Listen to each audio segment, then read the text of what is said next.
see me getting down on my knees. I'm undecided and your heart's been divided.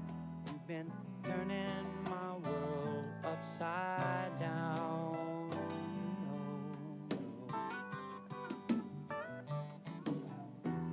Do me wrong, do me right now, baby.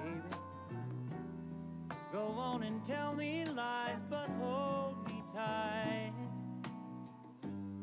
Save your goodbyes for the morning light, but don't let me be lonely tonight. I don't want to be lonely tonight. No, no, I don't want to be lonely tonight.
Welcome to the University of North Carolina at Chapel Hill.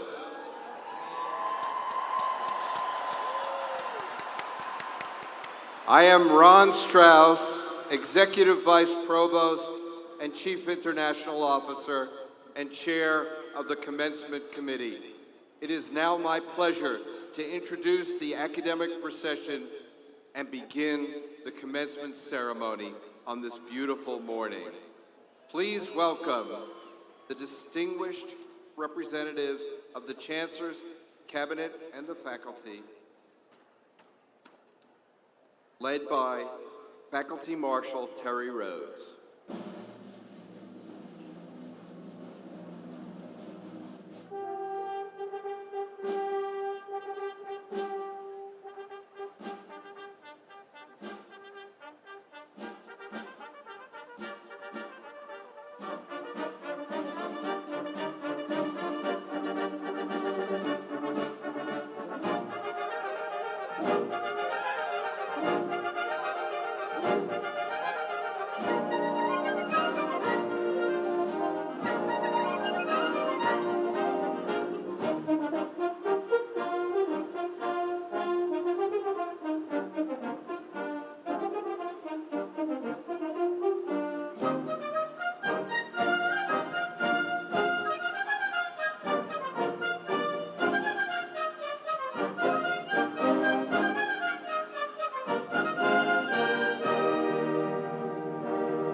Please welcome the candidates for doctoral, master's, and professional degrees.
Please welcome the candidates for baccalaureate degrees.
Please welcome the members of the fabulous class of 1968 returning to celebrate their 50th class reunion.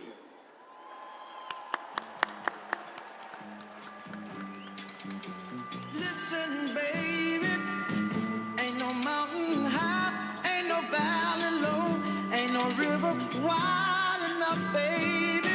If you need me, call me, no matter where you are, no matter how far. Don't worry, baby. Just call my name, I'll be there in a hurry. You don't have to worry, 'cause baby, there ain't no mountain high enough, ain't no valley low enough, ain't no river wide enough To keep me from getting to you, baby. Remember the day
welcome Chancellor Carol Folt and the distinguished members of the Platform Party, led by Faculty Marshal Terry Rhodes.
Ladies and gentlemen, due to extreme temperatures and humidity today, we have shortened the program some for brevity.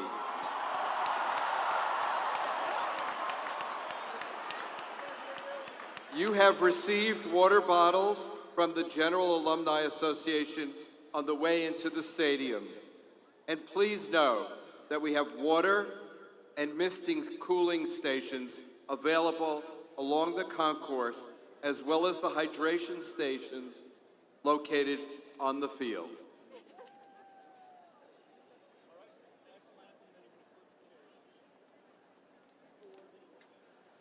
Welcome to the 2018 Spring Commencement Ceremony of the University of North Carolina at Chapel Hill. You are a sight to behold with smiling faces in a sea of Carolina Blue. So please stand as our cadets and midshipmen of the Army, Navy, and Air Force Reserve Training Corps units at UNC-Chapel Hill present the colors and then join together in song as Class of 2018 Performance and Economics Major and newly commissioned Second Lieutenant in the U.S. Army, Luke Beam, leads us in the national anthem.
Please be seated.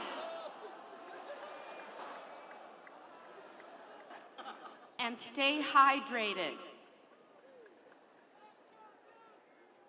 I have to admit, I was a little nervous as I approached the podium today because I think for 4 years I've been saying I was going to take a selfie with everyone, and I think I came up a little short, so I'm going to try one last time.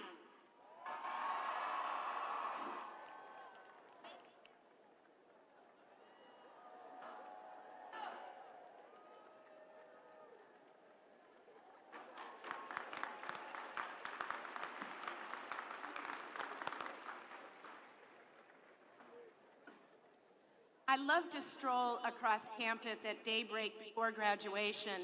It's quiet, and the brick paths and the majestic trees are dreamlike, and the buzz and the wild dreams and the memories that you make there every day are so vivid, I can almost conjure you up in my mind.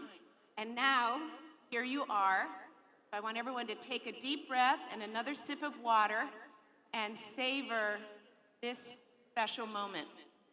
You've made a home here with some of the brightest and most passionate people on the planet, and you've become forever part of this treasured place, Lux et Libertas, Oven for the People, 224 years young. I start with a warm welcome to our esteemed guests, our platform party, our family and our friends, and our soon-to-be graduates, and of course, as this is Mother's Day, we welcome with joy and love the mothers, the grandmothers, the great-grandmothers. Woo!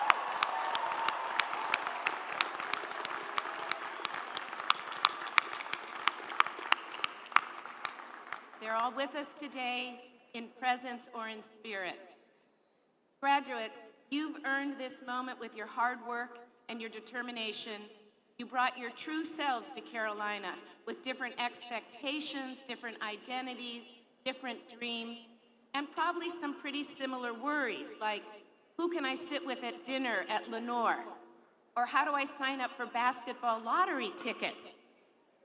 Many of you arrived silently humming Let It Go from Frozen.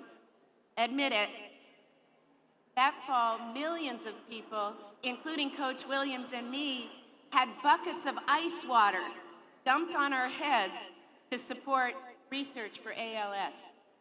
Protests and activism were already an important part of your generation. And a girl from Pakistan, Malala, became the youngest Nobel Peace Prize winner in history at 17, close in age to all of you.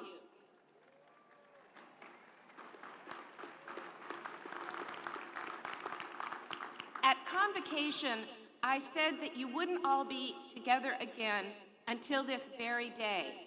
And I said it's going to go by quickly, and so make the most of it.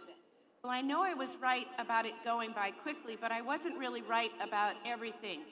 Some of you may remember that I was wearing Google glasses, and I kept talking about how they were going to be the next big thing. Not so much. And also with national championships in 6 different sports, including the men's national basketball championship in your junior year.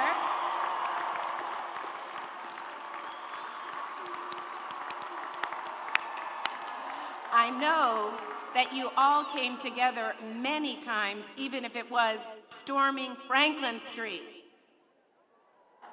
Now, Dr. Seuss said, sometimes you'll never know the value of a moment until it becomes a memory. Your shared moments and memories are going to bind you even when thousands of miles draw you apart. From your first sip at the old well, to the moment when you're going to toss your hats to the Carolina blue sky, your ties to each other and to this place we all love will continue to grow.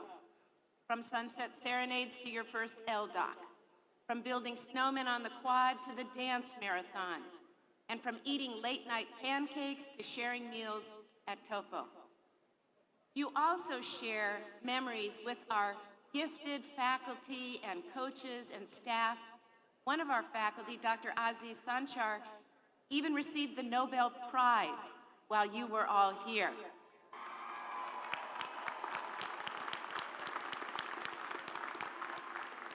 Whether you were here or abroad, you worked together, you wrote papers, you wrote novels, you made discoveries, you acted, you built companies, you served our nation, you cared for others, and you won awards and championships. Some of your most powerful memories will come from actions that you've taken together, and you have made a difference with more than a million hours of service. I'm looking forward to carrying forward the Black student movement in its 50th year this year.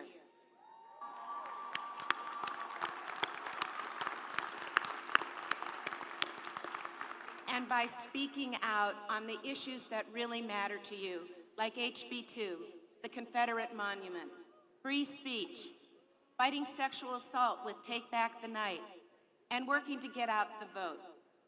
But it is the indelible moments with friends, like crying and laughing together, that will secure friendships that best stand the test of time, and never forget that. The remarkable 50-year reunion class that you just saw dancing in the hottest morning of the year could tell you a lot about change and friendships that last a lifetime. They came of age during the Vietnam War and the Civil Rights Movement and the opening of doors to women and minorities. Well before you, they wore miniskirts and bell-bottoms. But not unlike you, they pushed for change, and many became activists. And for the next 50 years, they used their fire and their passion to create new industries, to build and serve their communities, and to lead innovation across the world. Theirs are large shoes to fill. One of their own, former MIT Chancellor and pioneer in the fight for affordable housing, Bill Clay, is receiving an honorary degree today. So please join me in giving another welcome to the great class of 1968. Welcome home.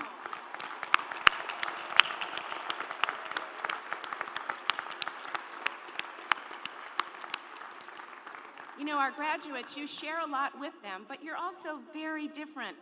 Even though you were all born in the last century, the class of 2018 is definitely a generation of the new millennium. The if you can imagine it, you can bring it to life generation. You're going to get jobs and move to new ones faster than ever before. You're digitally literate and connected in real time across the planet like no other generation. And you live in the most ethnically and diverse global world ever. And you juggle things like nobody's business. But you're going to need those skills and even more to deal with the complex, divisive issues we face, to take advantage of the opportunities that are going to come so quickly at you, and to create the vibrant, inclusive, and sustainable communities that your children, your children's children, and the children of the world deserve. As daunting as it may seem, I truly believe that the future of our nation and our planet will rest on the choices, the integrity, and the humanity your generation uses to ride the waves of change that are already right here. So let's celebrate Carolina's class of 2018. I call you the fresh face of our future. And I'm going to do some statistics and introduce people, so I'd ask you to hold your applause. So let's start celebrating with the 3,886 undergraduates graduating today, our 825 master's students, 637 professional students, and 262 doctoral students. Welcome.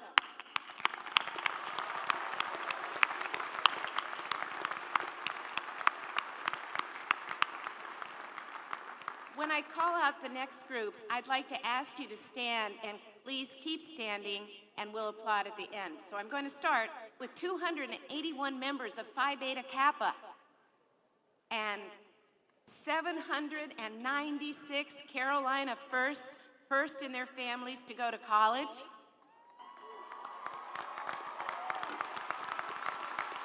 That's wonderful. 482 Carolina Covenant Scholars, and 25 Chancellor Science Scholars. Woo!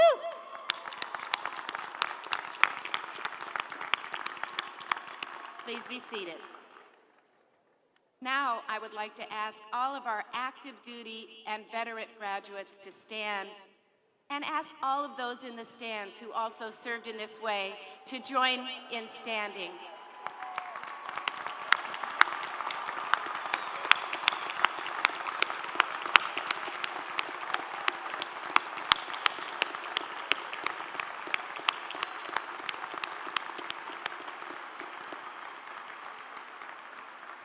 Our students are wearing special red, white, and blue Carolina blue cords, and our graduates include 23 newly commissioned ensigns and second lieutenants in the Army, Navy, Marine Corps, and Air Force. We thank you all so much for your service.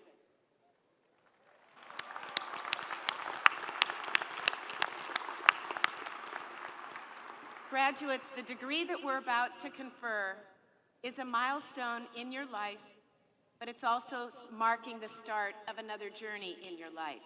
Your future is brighter because of your degree. And I know that you're not going to forget how much that you've been given. Carolina seems to bring out a call to serve and a feeling of immense gratitude in all of us. Perhaps that's because, in part, we're all so aware that the support of millions of hardworking people in North Carolina and in the nation, most without your advantages, together with gifts from alumni and benefactors who care about you, have made your special day possible. So we trust in you to find your best and most personal way to use and repay the faith that's bestowed in you. It's now my pleasure to introduce my distinguished colleagues who are also on the platform, who also believe deeply in your capacity and in the promise of your Carolina education for the future. So I'll call out their names and ask them to stay and remain standing so we can applaud them all at once after I've recognized everyone. Jim Delaney, Chair of the Board of Directors of the General Alumni Association. Bob Bluen, Executive Vice Chancellor and Provost. Winston Crisp, Vice Chancellor of Student Affairs. Lauren DeGrazia, Assistant Provost and University Registrar. Ben Stepanidis, Secretary of the Faculty. Shayna Hill, Chair of the Employee Forum. Manuel Hernandez, President of the Graduate and Professional Students Federation. Carly Krasnopol, President of the Senior Class of 2018. And Aaron Epps, Vice President of the Senior Class of 2018. The deans of the schools and the college will stand. And Carolina's Board of Trustees. Let's give them a round of applause for all they do for us all the time.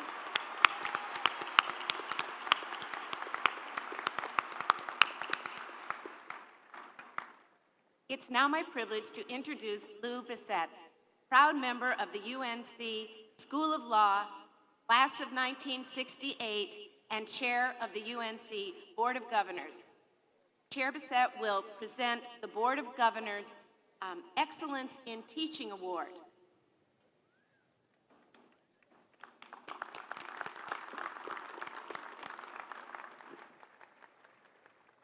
Thank you, Chancellor Folt. Good morning and happy Mother's Day. My honor to be here today to represent the UNC Board of Governors and to present this year's Award for Excellence in Teaching. First of all, though, congratulations. We're here to celebrate you and your accomplishments. Your degree represents hard work and dedication to a very worthy goal. Your experiences at this great institution will resonate throughout your life, as they have mine over the past 50 years. You've earned a degree and a world-class education from one of the finest universities in the world. As you go forth from this place and establish yourselves, I hope that you will continue to dream big, to dream about how you can apply your education and talents to address the complex challenges and issues of today, and about how each of you can make a positive difference in this world. This university has been the key to our success as a state and as a people. Today, you will become ambassadors of this great university, and we salute your hard work, applaud your accomplishments, and look forward to your contributions to our university, our state, and our nation. It is my privilege at this time to present this year's Board of Governors Award for Excellence in Teaching. Established by the Board of Governors in 1994 to underscore the importance of teaching and to reward great faculty across the university, the awards are given annually to a tenured faculty member from each UNC campus. This year's recipient from UNC-Chapel Hill is Dr. Jason Metcalf.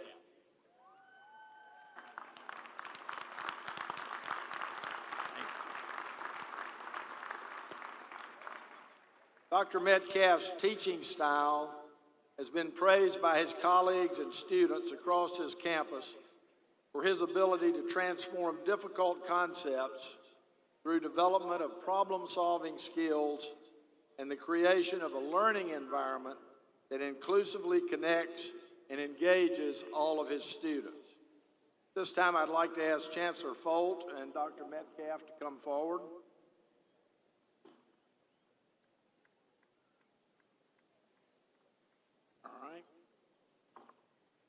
Dr. Metcalf, for your passion and commitment to our students, we celebrate your outstanding professional achievement and salute your demonstrated commitment to great teaching and inspiring a new generation of learners.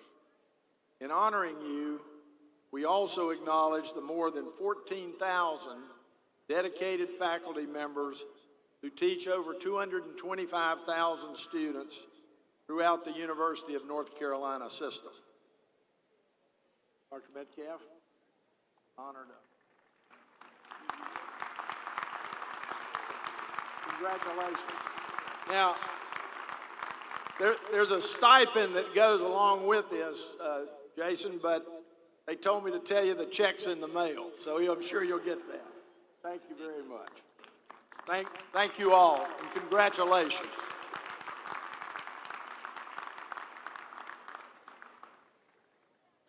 Thank you, Chair Bissett. Commencement is an opportunity for us to recognize extraordinary and accomplished individuals who embody the mission of this great institution and inspire all of us. Each year, the faculty selects these individuals for distinguished service to the university, to the state, to the nation, and the world. Upon these individuals, we're very privileged to confer honorary degrees in recognition of their exemplary achievement and impact. So I call now upon Provost Bob Bluen to lead the ceremony. Ben Stepanidis, Secretary of the Faculty, will also come forward to read each of the citations.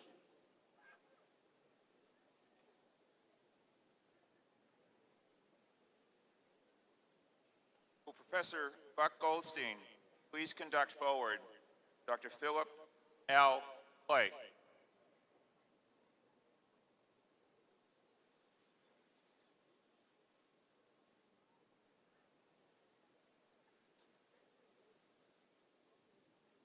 Chancellor Folt, I have the honor to present Dr. Philip Leroy Clay, who has been recommended by the faculty and approved by the Board of Trustees for the degree of Doctor of Laws.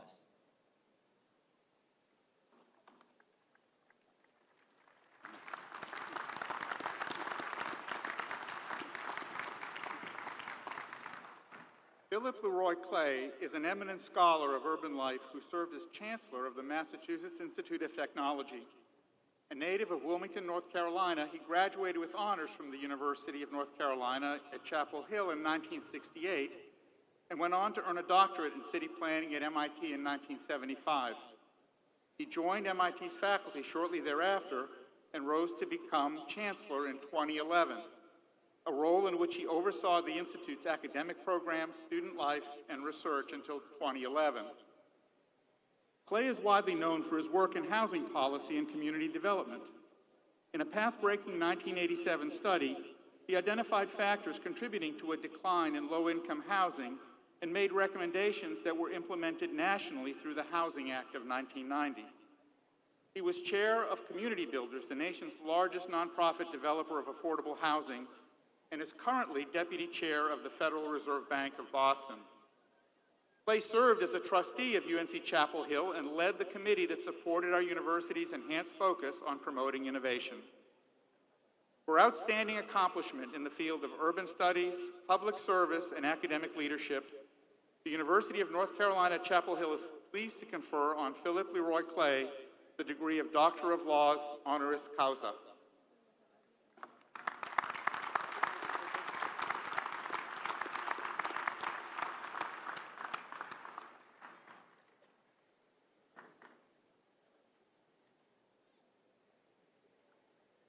By virtue of the authority vested in the University of North Carolina, by the state of North Carolina, and by the university entrusted to me, I hereby confer upon you the degree Doctor of Laws.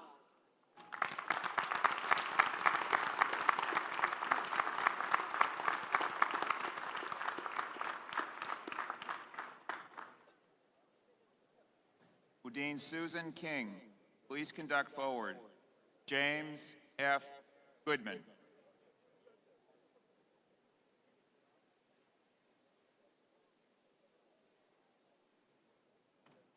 Chancellor Folt, I have the honor to present James Fletcher Goodman, who has been recommended by the faculty and approved by the Board of Trustees for the degree of Doctor of Laws. James Fletcher Goodman is CEO and Chairman of the Board of Capital Broadcasting Company, one of the major television and radio broadcasting companies in North Carolina. In 1968, he took a job as operations manager at WRAL-TV, then rose through the ranks to become president in 1975 and CEO in 1979. Goodman is known nationally for his belief in broadcasting's role as a responsible leader in news and information. He never abandoned or hollowed out his company's newsrooms, even in difficult financial times. He is also known for his community spirit, as exemplified by his leadership in revitalizing the American Tobacco Historic District in Durham, North Carolina. Among his many honors, Goodman received the North Carolina Award, the highest civilian honor our state confers. He has also received honorary degrees from Peace University, Pfeiffer College, and Duke University. Goodman is chairman of the A.J. Fletcher Foundation, which supports UNC School of Media and Journalism and many other local institutions. A strong proponent of public broadcasting, he was the founding president of the UNC TV Foundation. For outstanding leadership in broadcast journalism, community service, and philanthropy, the University of North Carolina at Chapel Hill is pleased to confer on James Fletcher Goodman the degree of Doctor of Laws, honoris causa.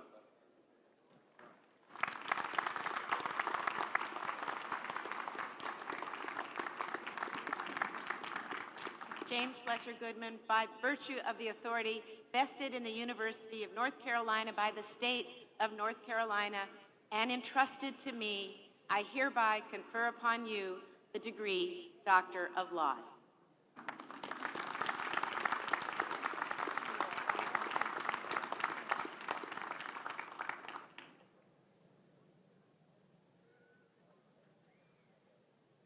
Will Professor Emil Kang please conduct forward Judith Ann Jamison?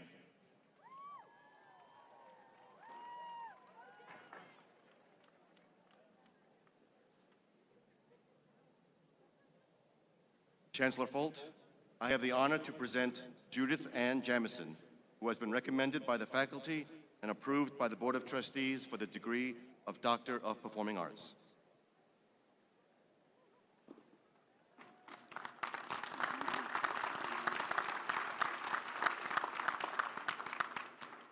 Judith Ann Jamison is an American dancer and choreographer of world renown. In 1965, at the age of 22, she was offered a spot in the Alvin Ailey American Dance Theater. Her iconic performances in Ailey's masterpieces, Blues Suite, Revelations, and the tour de force solo, Cry, brought her worldwide stardom. She was a guest artist with numerous renowned companies, starred in the hit Broadway musical Sophisticated Ladies, and formed her own company, the Jamison Project. In 1989, she became artistic director of the Alvin Ailey American Dance Theater, and for the next 21 years led the company to unprecedented heights, including helping to establish a permanent home for the organization and guiding Ailey's global 50th anniversary celebration. She choreographed many celebrated works, including Divining, Forgotten Time, Double Exposure, Here Now, Love Stories, and Sweet Release. Jamison has received a Primetime Emmy, the American Choreography Award, the Kennedy Center Honor, a National Medal of Arts, a Bessie Award, and the Handel Medallion. For outstanding accomplishment in choreography and dance, the University of North Carolina at Chapel Hill is pleased to confer on Judith Ann Jamison the degree of Doctor of Performing Arts, honoris causa.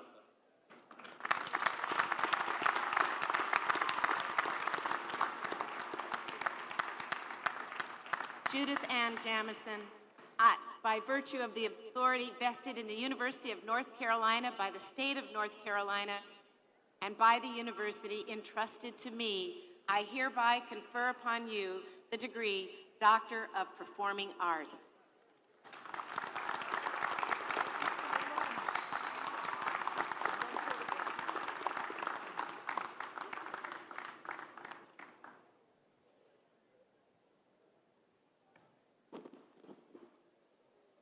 17 years ago, Ry Barcott was sitting right where you are today in his Carolina Blue Robe. He attended UNC on an ROTC scholarship, and while he was here, he co-founded with Salim Mohammed and Tabitha Festo from Kenya the nonprofit Carolina for Kibera. It's dedicated to breaking cycles of violence in developing young leaders in the most impoverished neighborhoods in Kenya. After graduating, he served in the U.S. Marine Corps with tours in Bosnia, the Horn of Africa, and Iraq. Archbishop Desmond Tutu described Ry's book, It Happened on the Way to War, with just one word: tremendous. Ry describes some of his best memories at UNC as meeting Professor Jim Peacock, who challenged him to work hard and to take risks. And even more memorable, meeting his future wife, Dr. Tracy Barcott, here. And talk about faculty support, Tracy and Ry were married in Jim and Florence Peacock's Chapel Hill home. Ry and Tracy are here today with their two wonderful children and Ry's parents, who also met at Carolina while graduate students. So we've got two generations of Tar Heels and hopefully a third with us today.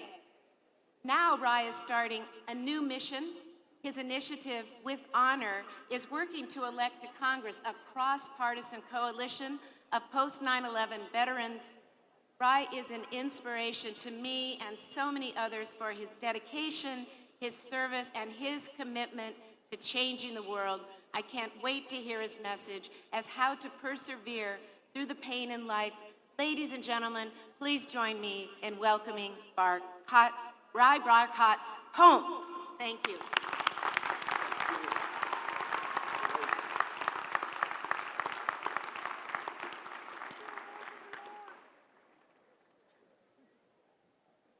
Good morning, Tar Heels. Wow, this is awesome. You know, I was in this stadium cleaning it 17 years ago for money for ROTC. From stadium cleanup to commencement speaker. Who would have thought? No one. But I'll tell you a secret. I've dreamed about leading a Tar Heel chant in Kenan Stadium. I mean, I've dreamed about it. And now I have the mic, and we love this place, so we have to do this. Tar! Tar! Tar! Oh, so good. Yeah. I was in your shoes, and then I graduated, and I've had a roller coaster of 17 years. It's brought me in the face of the tragedy of extreme poverty and the peril of war, as well as the blessing of starting a family and the joy of creating enterprises that have helped thousands of people. And these experiences, both the successes and the setbacks, bring me to my favorite line from my favorite movie. In the movie Platoon, a soldier is traumatically injured. He screams. He's in a place that's not safe, and his screams are putting his unit at risk. His sergeant leaps forward, covers his mouth, and looks at him eyeball to eyeball and says, "Take the pain, take the pain." The soldier goes quiet. The soldier grinds his teeth. The soldier survives. No one else is injured. Now, this message, take the pain, may seem inappropriate for Commencement Day, which is a happy day, a day of hope. But the truth is, many of life's most fulfilling moments happen with some degree of pain. Now, hopefully for all of us, the pain that we face is less extreme than that scene in Platoon. Think about the all-nighters that you might have pulled to get to this day, or your hardest classes, or a breakup with someone you loved, or the loss of someone you loved. You know, pain comes in varying degrees and significance. And I don't want to suggest that pain should be sought out. On the contrary, we all want to live in a world with as little pain as possible. The challenge is that pain is inevitable, and it does not go away if you run from it. In fact, it often gets worse. Sometimes, counterintuitively, the best way to take pain out of the world is to confront it head on. So the question I want to focus this address on is how best to take the pain and make something useful, something positive out of it. How best to take the pain and make something useful out of it. This question is always important, but it is critical during volatile and uncertain times. Right after I graduated, September 11th happened. Across our country, we felt fear, anxiety, confusion. All of a sudden, we could no longer take our security for granted. You are also graduating in a volatile time. It's unclear where the world is going. Political polarization, school shootings, job displacement, fake news. I mean, the list goes on and can wear you out every day. But the point is, as anxiety and volatility rise, it becomes more important to manage through the fog of pain. So back to the question, how best to take the pain and create something useful out of it? I've worked in social entrepreneurship, the military, and business. And through these three areas, I found an answer to this question. The answer has three parts: attitude, service, and perspective. Attitude is often the most important characteristic to take the pain in the best way possible. And I want to tell you a story about attitude. One of the most painful moments in my life led me to social entrepreneurship. I was 21 and halfway around the world. I curled in the fetal position. My stomach was heaving. I was freezing yet sweating. And I wondered if whatever it is inside my body might kill me. I mean, all I could think about was the pain. And I was not taking it well. Then a nurse named Tabitha came to see me. Tabitha lived in a nearby 10 by 10 foot shack in Kibera, in Nairobi, Kenya. I had traveled to Kibera in Nairobi on the advice of an anthropologist at UNC to better understand ethnic violence. Tabitha looked at me and diagnosed malaria, which I had read killed more people in human history than any other infectious disease. And I had taken anti-malarial medication, but clearly it wasn't potent enough. So Tabitha handed me some traditional medication, and she said I would be okay if I rest and think positive. Tabitha's words and the medication helped. I changed my attitude. I began thinking positively, and I started to control the pain more than it controlled me. Before I left Kibera, Tabitha came up to me and asked for the equivalent of $26. She wanted to start a small business, make some money, and eventually build her own health clinic to help people the way that she'd helped me. So I gave her the $26. When I came back to UNC for my senior year, I couldn't get Kibera out of my mind. With a local native from Nairobi, I decided to start an organization helping kids. I raised some money, and I returned back to Kibera. Tabitha found me and led me to her 10 by 10. But this time, she had two 10 by 10s. The second one was a clinic, and it became part of our organization, which we called Carolina for Kibera. Tragically, years later, Tabitha passed away. She was about as old as I am now. It was not until she passed away that I learned of a terrifying pain that she had endured but never spoken about. Her late husband had lost his mind, attempted to kill her, and then committed suicide, leaving her with 3 kids in the largest slum in East Africa to fend for themselves. You know, due to circumstances beyond her control, pain was an unavoidable and ever-present part of Tabitha's life. Yet she faced it with a positive attitude, with a can-do attitude. And what a difference that can make. Today, the Tabitha Clinic treats over 15,000 patients per year. It's part of Carolina for Kibera, which is now 17 years old, and Carolina for Kibera is the anchor of the largest public health partnership in a slum community that the US CDC is engaged in around the world. Yeah, it's awesome.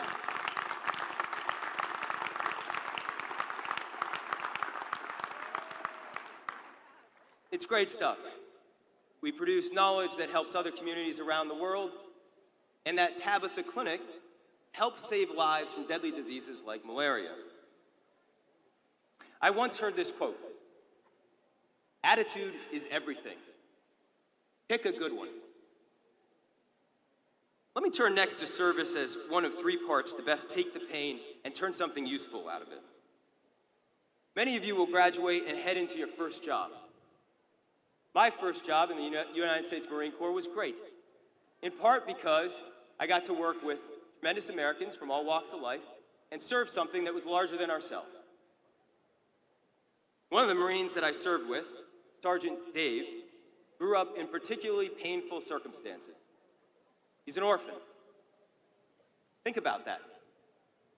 To grow up without parents.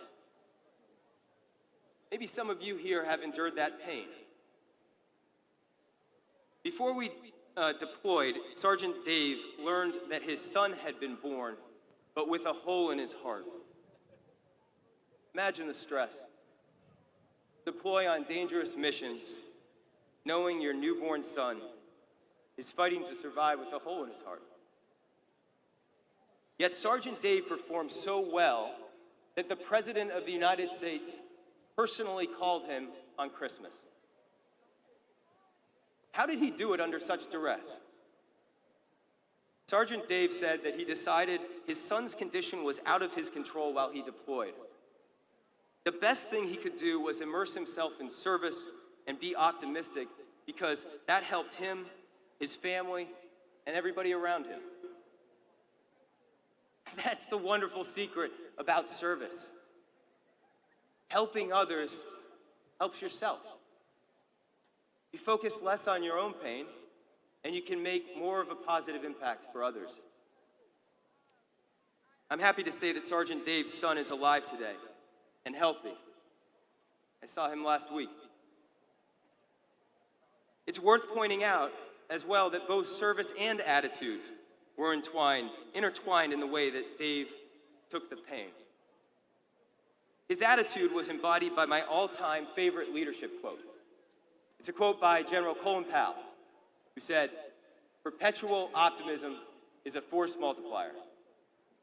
Perpetual optimism is a force multiplier. You know, optimism in the face of adversity is not easy. But if you can muster the strength and self-control to have it, you will not only get more stuff done, you can lead. This brings me to my third and final point about how to take the pain. Perspective. By the way, it's hot, isn't it? Like, what is it, like 90 here? Feels like we're all melting. Take the pain! Sorry, that's a joke, guys. That's a joke. All right. Third and final point, perspective, one last story. All right. In my first business job, during a summer before I started my MBA, I was asked to compile a list of companies. It was tedious work, somewhat mindless. I did it half-heartedly and turned it in to my boss. When he pointed out 3 spelling mistakes, I reacted poorly. And he said, if I ever make such careless mistakes again, and certainly if I ever react in such a way again, he'd fire me. I was stunned. I tried to make up excuses. Then I called a friend, the Tar Heel. And this friend told me I better change my perspective. The world doesn't revolve around me, he said. I was lucky to have that job while also making enough money that summer to pay for my honeymoon. Thousands of people would see such an opportunity and be grateful for it. Well, he was right. I regained my perspective and doubled down on the work. Yes, it was tedious, but I threw myself into the grind. And years later, that boss actually became a personal investor in a business I co-founded. The truth is, most of the time, pain is not accompanied by glory. It isn't life or death like extreme poverty or war can be. It usually doesn't make for a great story. Our beloved university has helped open our eyes to the world. Keep this perspective. Nurture it. It can help you better take the pain and create something useful, possibly even something transcendent out of it. And speaking of perspective, part of having perspective is being thankful for what you have. We have very special people in the stadium today. Our parents. And of course, today we especially honor Mom on Mother's Day. So parents, moms, thank you and congrats. With your child's graduation, it's celebration time. And just remember, if they come calling for more money, $26 can go a long way. I'm delighted my mom is here today, along with my dad and my wife Tracy. We all met at Carolina. I love having my kids, Sage and Charlotte. They're 5 and 7 here. They were super excited to participate in the Tar Heel chant at the beginning. And by the way, for those of you who don't know, a Tar Heel is reference to soldiers from North Carolina, where tar was once a major industry. The soldiers developed a reputation for holding their ground in battle with such courage that others speculated they must have tar on their heels. So, graduates, Tar Heels, my hope for you and for us is that you do not run from the pain. Maneuver through the stuff that you can, the pain that's unnecessary. For the pain that's part of life, and certainly the pain that's part of making a difference. Keep the tar on your heels.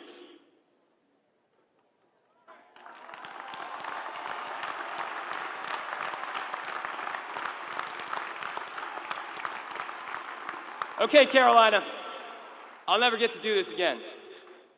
Can we do this one more time? One more chant.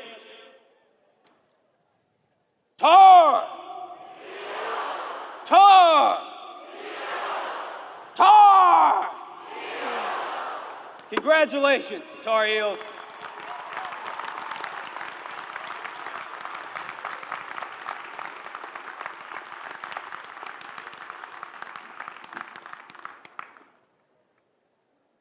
Thank you so much, Mr. Bargott. Let's just give one more Tar Heels in his honor. Tar Heel. Thank you. Okay, here it is. We're now turning to the conferral of the degrees. So, pretty exciting. Let's take a moment to recognize our outstanding undergraduates who have excelled academically. These seniors are exceptionally accomplished students who exemplify the highest possible level of undergraduate scholarship. So I'd like to start by asking the candidates for baccalaureate degrees with highest honors to please rise and remain standing. Woo!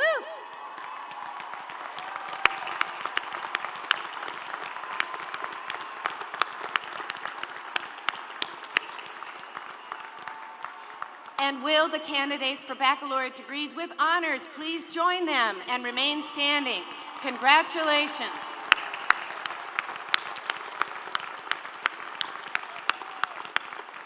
We congratulate you for day in and day out outstanding academic achievement. Thank you. You can be seated. Thanks.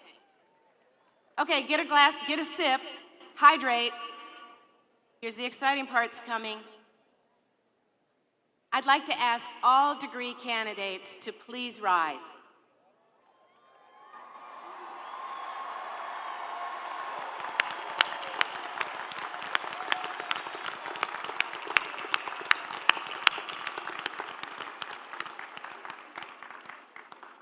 By virtue of the authority invested in the University of North Carolina by the state of North Carolina, and by the university entrusted to me, I hereby confer upon you the degree to which the faculty has certified you, together with all the rights and privileges thereunto pertaining. And I offer you my warmest congratulations. Congratulations, graduates. Woo!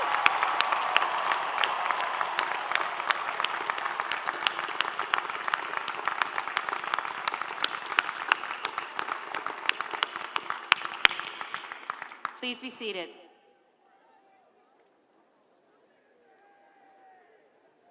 You'll have another chance to throw those hats. Now I invite Carly Krasnopol, president of the senior class, to say a few words on behalf of the class of 2018. At the conclusion of her remarks, she'll be joined by senior class vice president Aaron Epps, and together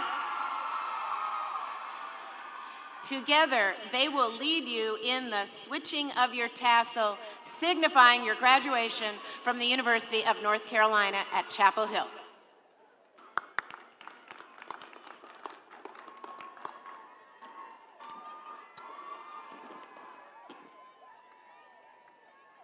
Before I begin, I want to wish a happy Mother's Day to all of the mothers and the mother figures and the grandmothers, great-grandmothers, aunts in the crowd today. We would not be here without you, but more importantly, we are not the people we are without you. Thank you for everything. I love you, Mom. Class of 2018, there are no words to properly describe this feeling, except for wow. It seems like just yesterday we arrived, ready to take on Carolina, graduate with a phenomenal GPA, make new friends, and be independent. Somehow that was yesterday, and this is today. We have all had different Carolina experiences, different stories.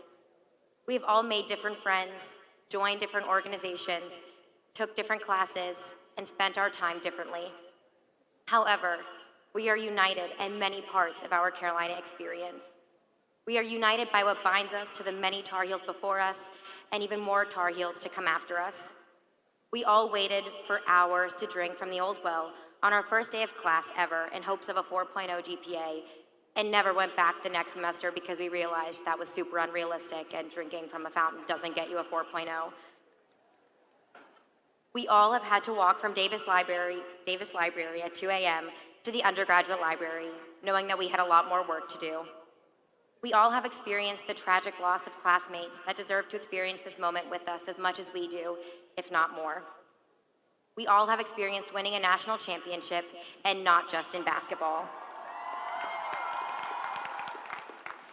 We have all either streaked or seen fellow Tar Heels streak through Davis and the UL on the night of the first reading day of the exam period. We have all put our arms around each other and sang the alma mater and wondered how we got so lucky. This is what unites us, class of 2018. We may not have all met, we may have had different experiences, but we are united by the one and only Carolina way that only we, the Tar Heels, can truly understand. Class of 2018, we have been movers and shakers on this campus. Activism and advocacy are at the cornerstone of Carolina, and it is something we should be incredibly proud of. We are vocal, we stand up for what we believe in, and we are undoubtedly passionate. We now have the opportunity to take that passion and fire into the world with us, and I believe that every one of us will be movers and shakers in our fields. The future is uncertain, but we are now ready to be a part of it. Class of 2018, the future is beautifully diverse, the future is inclusive, the future is bright. And we know this because the future is us.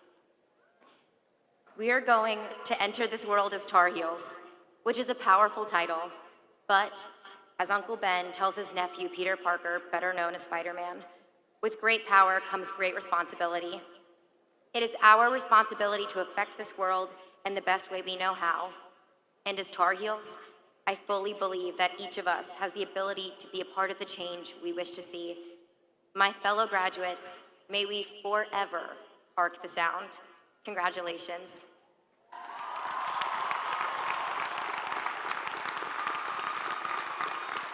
And now, I would like to bring up my best friend, Aaron Epps, to help us turn the tassels.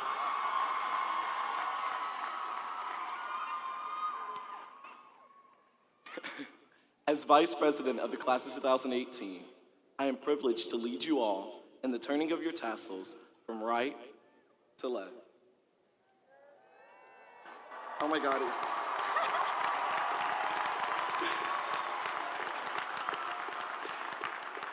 This signifies your new status as graduates. Congratulations.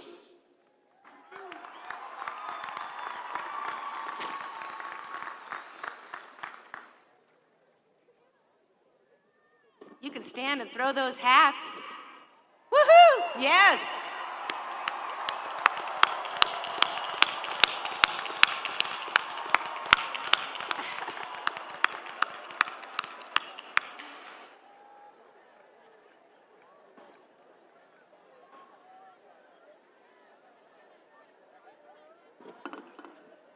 Almost at the very end. So have a seat. Congratulations, graduates. You are now part of the 300,000 plus alumni of the University of North Carolina at Chapel Hill.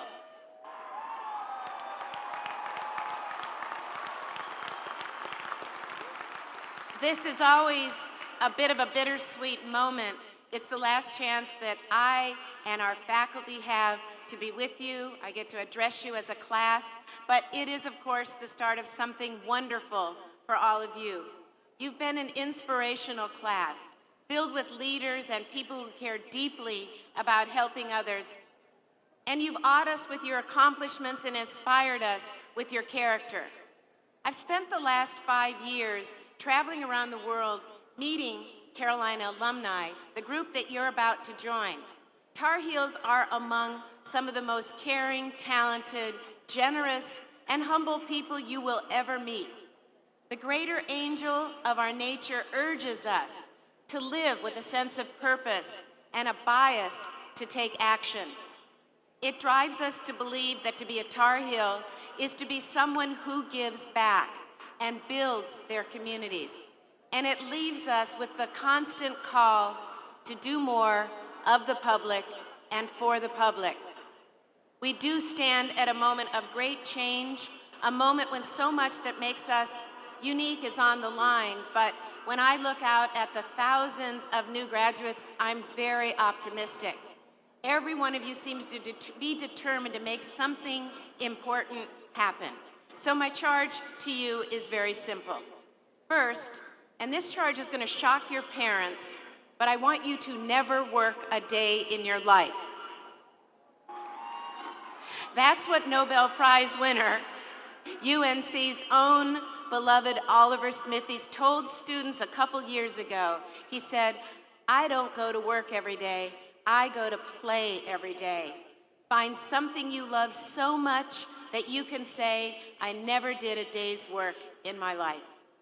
Second, I want you to take on the impossible, because if you don't, if your generation doesn't, then who will? 3 years ago, I spent 3 days at a conference with famed theoretical physicist Stephen Hawking, who recently passed away. The world's foremost experts on black holes had convened to solve an ancient mystery. Dr. Hawking distilled to a few words the goal that he woke up every single day seeking to accomplish. My name is Stephen Hawking, he said, and I want to solve the mysteries of the universe. And in spite of incredible difficulties, he showed that a single man brought to a complete physical standstill for decades with ALS could still inspire an entire planet to reach for the stars. And third, no matter how big your dreams, it will certainly be the little things that are most powerful. I think Mother Teresa said it best. Peace, she said, begins with a smile. And we've all seen how a smile can disarm anger or criticism and fear. No action that starts with a smile is too small, and no smile that's offered with genuine feeling and empathy is ever out of place. So graduates, you're about to scatter in the breeze, and I hope, like that amazing class of 1968, over the next 50 years, you'll return to Carolina many times to reconnect and build new bonds. Carolina is your home anytime and for all time. You aren't actually leaving this place, you're actually carrying the best of it with you. And your families, your friends, your coaches, your professors, we all believe in you, and we cannot wait to see what you'll achieve. So we say, go out, solve the big mysteries, be joyful, look skyward, and do it all, be true, with a smile. So congratulations again.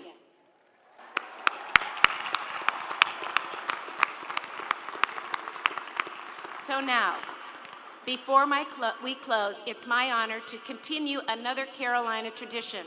And we ask the families and friends of our graduates to please rise. Parents, spouses, children, grandparents, aunts, uncles, brothers, sisters, visiting friends, next door neighbors. This is your turn. Graduates, fill this Kenyon Stadium with gratitude for them. Thank you.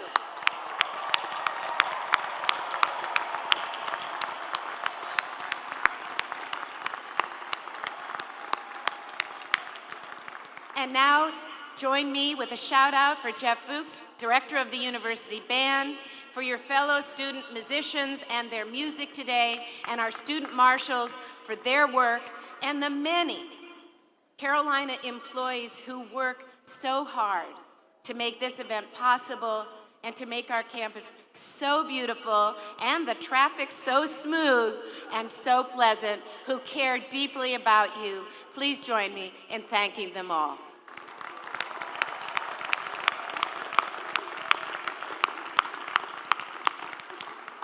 So now I introduce the UNC Cliffhangers with their seniors celebrating their 40th anniversary, who will perform Carolina in My Mind.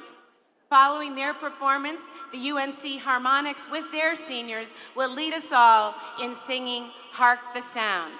Afterwards, please remain in your seats while the platform party and the faculty exits the field. Then graduates exit the field to the left or right to rejoin and celebrate with your families.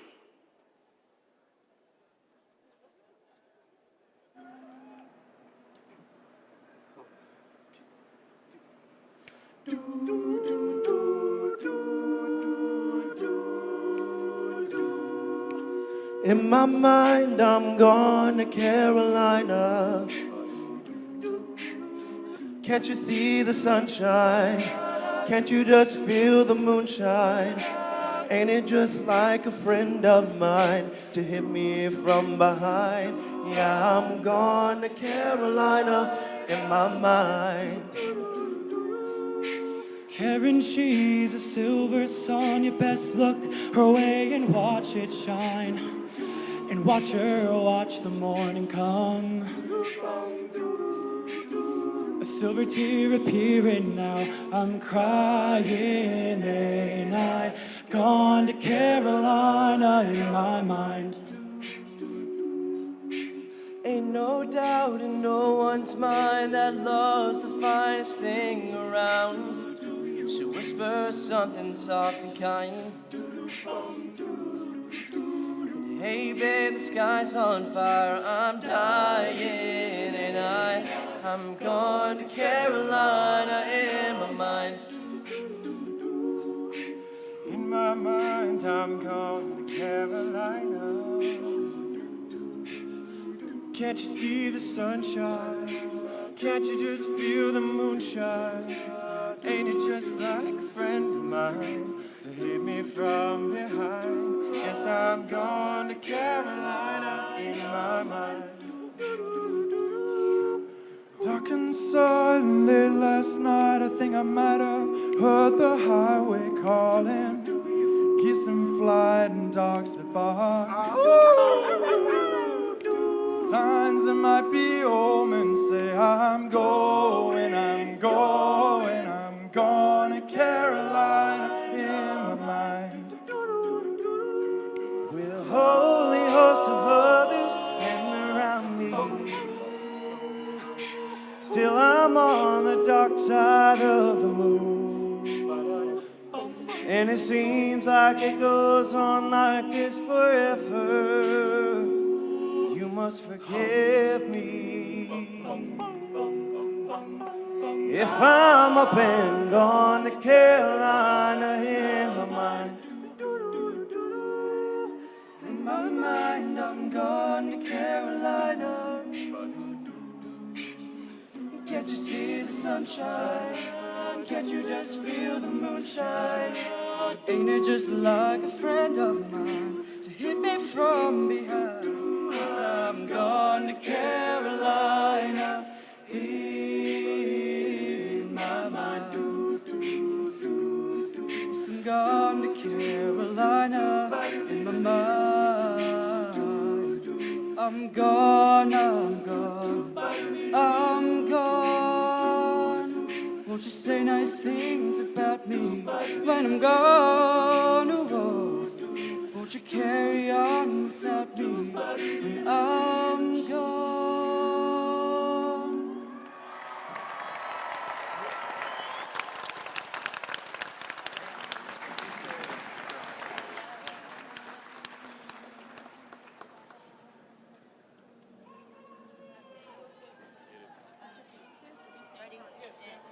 Hark the sound of Tar Heel voices, ringing clear and true, singing Carolina's praises, shouting and to see you.